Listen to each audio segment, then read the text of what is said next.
Hello and welcome to Western Illinois University. This is the Master of Science in Computer Science program welcoming video. I'm Dr. Martin Maskernick. I will be your advisor, and I'm the advisor for all graduate students within the School of Computer Sciences. So I put this video so that you can become familiar with the program and kind of have an understanding of where you need to go with respect to being able to successfully complete this program. I did do the video here on the first slide, so you can put a face with a name. I'll probably be turning that off here just because I find it distracting in my own experiences with it. So I'm going to turn that off here as we go through the rest of these slides.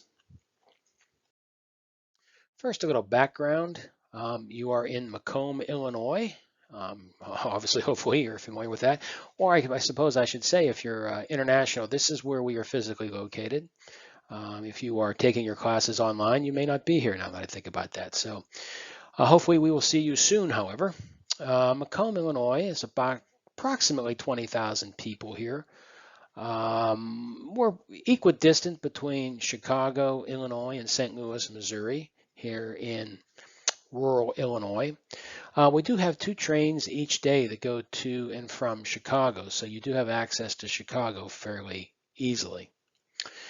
Western Illinois University, we are a university of approximately 7,500 students. It's kind of a good size. We're not so small that we can't have a good comprehensive set of offerings, but not so big that you can lose your way easily. So I think we're a really good size. You're going to be in the School of Computer Sciences. The school has 3 undergraduate degrees. They are in computer science, information systems, and cybersecurity.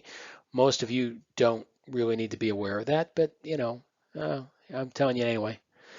You're most interested here, of course, in the Master of Science in Computer Science program. We only have 1 Master of Science program, and we do not have any minors. People were asking about that in emails. There is 1 program, and I'll go over the requirements here in just a minute, and you can see how you can perhaps tailor the degree by selecting the courses you are most interested in to tailor them to your needs or wants. So we'll see how that will work out when we look at the requirements. In terms of numbers, we have probably about 120 undergraduate majors within those 3 areas.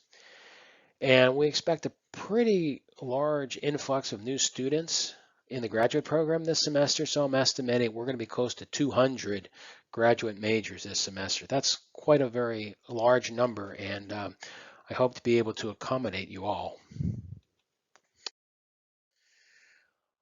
First, I want to talk a little bit about the grading system.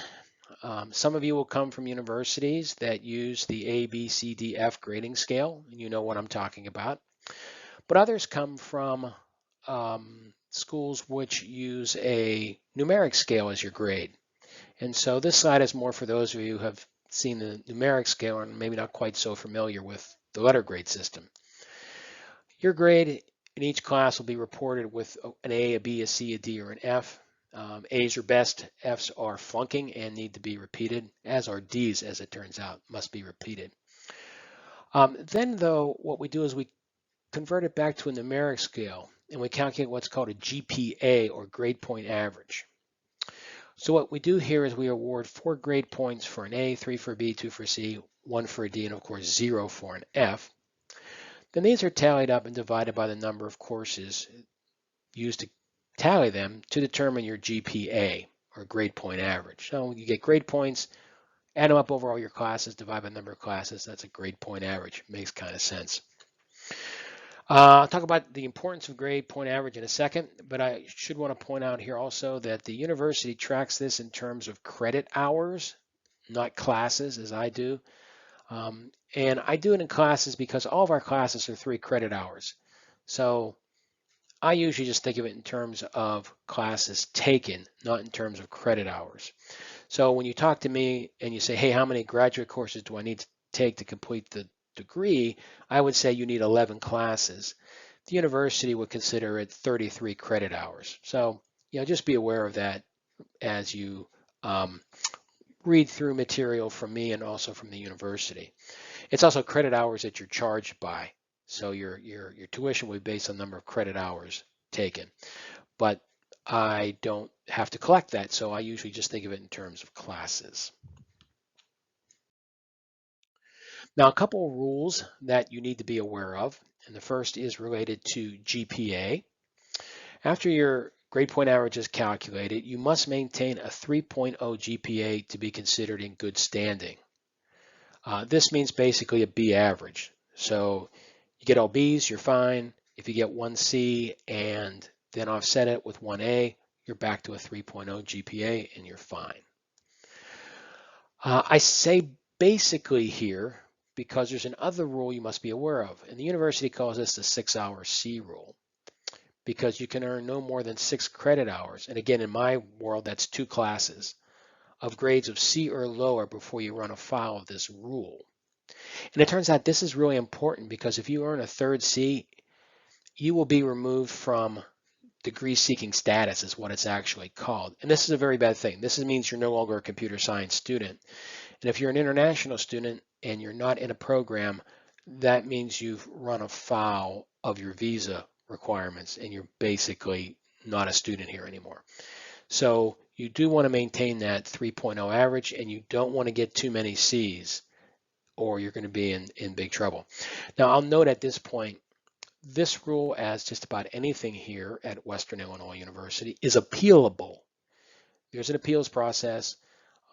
Oftentimes there's extenuating circumstances to explain why you did poorly in a 3rd class, and you can file an appeal and you can get a waiver of the rule, but that appeal is by no means guaranteed to be approved, so it's always best to keep your grades up. One other thing I want to talk about here before we get into the actual requirements is academic integrity. Except where explicitly announced otherwise, you're expected to do your own work at WIU. And we take this very seriously and will formally write up anyone who violates this rule. Now, I do say where explicitly otherwise announced, you can't have group projects where 2 people could be working on the same project, or 3, depending on how the professors set it up. That's something that can be expressly announced.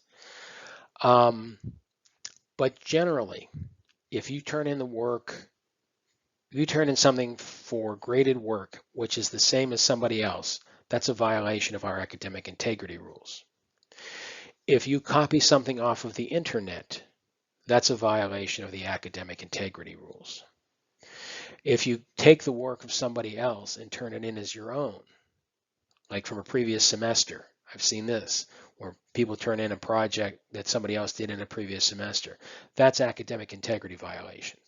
Okay. We take this very seriously, and the punishments can be pretty severe. Now, each faculty member is permitted to set his own rules about how the violations will be handled, but generally you should expect a 0 on any assigned work, any graded work that you did not do independently. And a formal letter will also be inserted into your permanent file. That's the write-up part. This first offense is more of a serious type of warning, although it can make it very difficult for you to get any type of assistantship, for example. If you're applying for a teaching assistant or a research assistantship and you've got an academic integrity violation in your file, you're not likely to get it. So be very, very careful here. Do your own work. And if you have any questions on the policy or how a professor is going to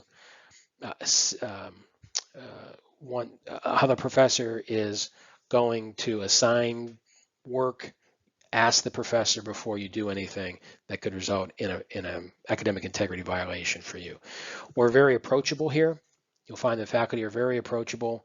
Come talk to us. You have questions about grading or something. Always doors are open, or Zoom meetings are available now in the age of COVID. So ask questions, and we're here to help. And so take advantage of that. But please, please, please don't violate the academic integrity rules, or you're going to create a bad situation for yourself. One other thing I missed on here is the second violation. Again, the first violation is usually just a 0 on the assignment and the letter going into your file. That letter is there so that if you get a second violation, we know that there was a first violation. And that almost always results in a review by our judicial council, which could result in expulsion from the university. So the first violation is somewhat of a warning. The second one is, hey, you were warned. Now you got to give us a real good reason why we don't kick you out. Okay, so again, we take this very, very seriously. So if you have any questions about how this is going to be interpreted, you can talk to me as your advisor, or you can talk to the professor who will be grading your work. So please, please, please keep that in mind, and please don't run afoul of this academic integrity rules.